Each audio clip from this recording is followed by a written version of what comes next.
Any speeches in abstention? Yeah. Sir, name and college. Adrian Wrigley, Girton College. I feel the speakers have rather missed the point. Have they read the motion? It says, this House maintains that Europe of Silicon Valley will become the best place to build future billion-dollar companies. Best is an indicator of quality, not quantity. And so much we've heard of is quantity. How many enumerating Google and this and that and the other? I feel that quality is a matter of the beholder. Some people would like sunshine in Silicon Valley. Some people would like the low crime rates of Europe, the improved social care systems. It's an issue which I think is not able to be determined one way or the other. So I advocate abstaining.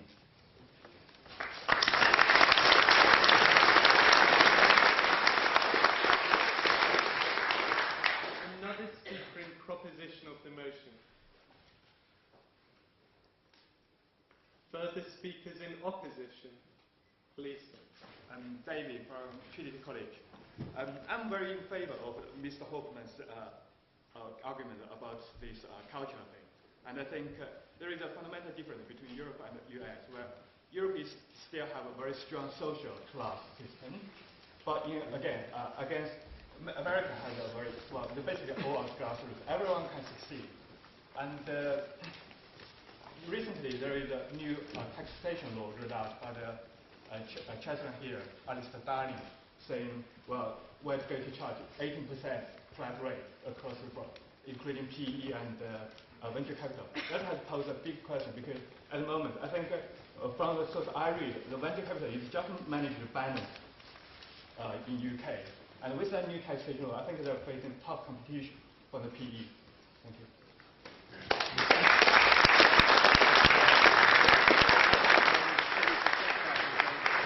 Can I have further points, proposition, opposition, or abstention?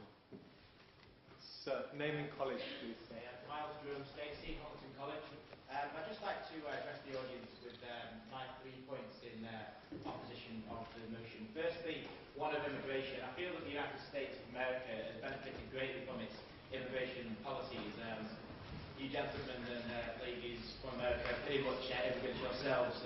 It's a nation of immigrants, and it's benefited greatly from its policies. This has brought great economic diversity to America, but I just feel that it's harvested its diverse economic potential better than maybe Europe has from an immigration point of view. I also feel that the restrictions from Brussels also keep back Europe's growth more than growth, maybe in the United States of America. That's my second point. And thirdly, I'd also like to thoroughly say that the intellectual potential in the United States is perhaps greater than it is over here. Their university taking up many places in the top 10 global rankings is something that we may have to face, but it's nonetheless not a bad thing. Thanks very much.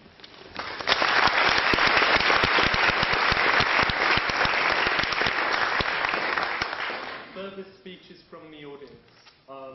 You, sir, in the black top. Can you state if it's in proposition, abstention? Gideon Shaw, Trinity Hall. Opposition. The proposition posits that the future for the industry will not be in PCs, but will instead be in the mobile phone industry. How do they square this with the recent announcement by Google that they were interested in producing their own operating system for phones, which was almost unanimously accepted, almost unanimously supported by the mobile phone industry?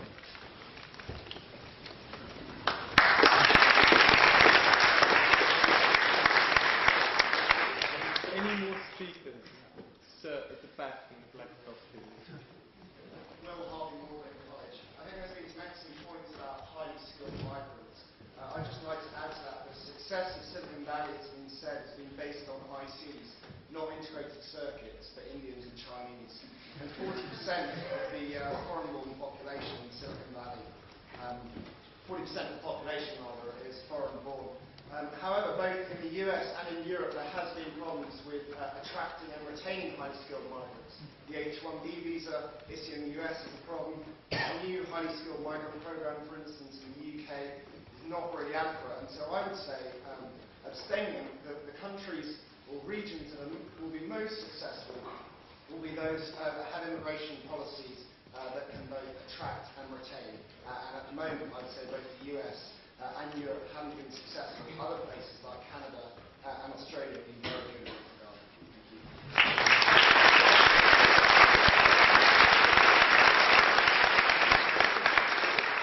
I'll take 3 more points from the floor. Please. I would like to raise a point of extension. To me, the whole argument seems a little passé. I mean, wouldn't the best place to locate a billion-dollar firm be somewhere where there are equal amount of consumers? Say, the developing world like China?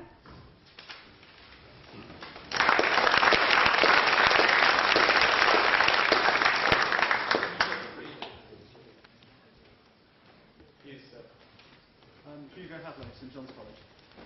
I would like to make a point in abstention of the motion. My point is, who cares where the best place to develop things is? Regardless of whether Europe or Silicon Valley are the best place, will be the best place. It's clear that at the moment the best internet companies, or the most famous internet companies, were founded in America. But this doesn't matter, because as Neil Reimer said, the internet is the great leveler. Internet companies can sell their services anywhere in the world, really easily, to anyone. And it's not just internet companies. Companies can be joint owned by people from all over the world, regardless of what stock exchange they're listed on. Companies selling services like software can sell it to anyone in the world. They can have developers in offices all over the world, regardless of where their head office is. And companies selling physical products can have them made all over the world. They can be made in many countries, parts can be, and then assembled elsewhere. In fact, one of the largest processor companies in the world has just announced that although it's based in the US, it's no longer going to be making its own processors, and it's not going to own its own fabrication plants. It's going to outsource it all to China, where more fabrication plants are being built than anywhere else in the world. As consumers, it just doesn't matter where a company is based for us. So I urge you to abstain from the motion. Thank you.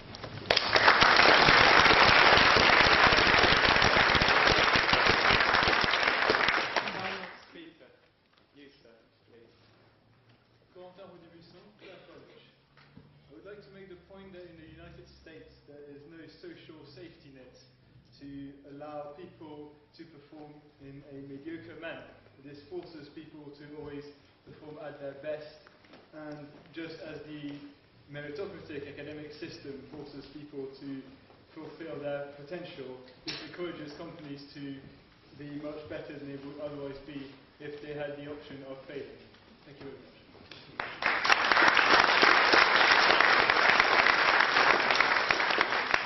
And summing up for the proposition, Rory Cullen-Jones.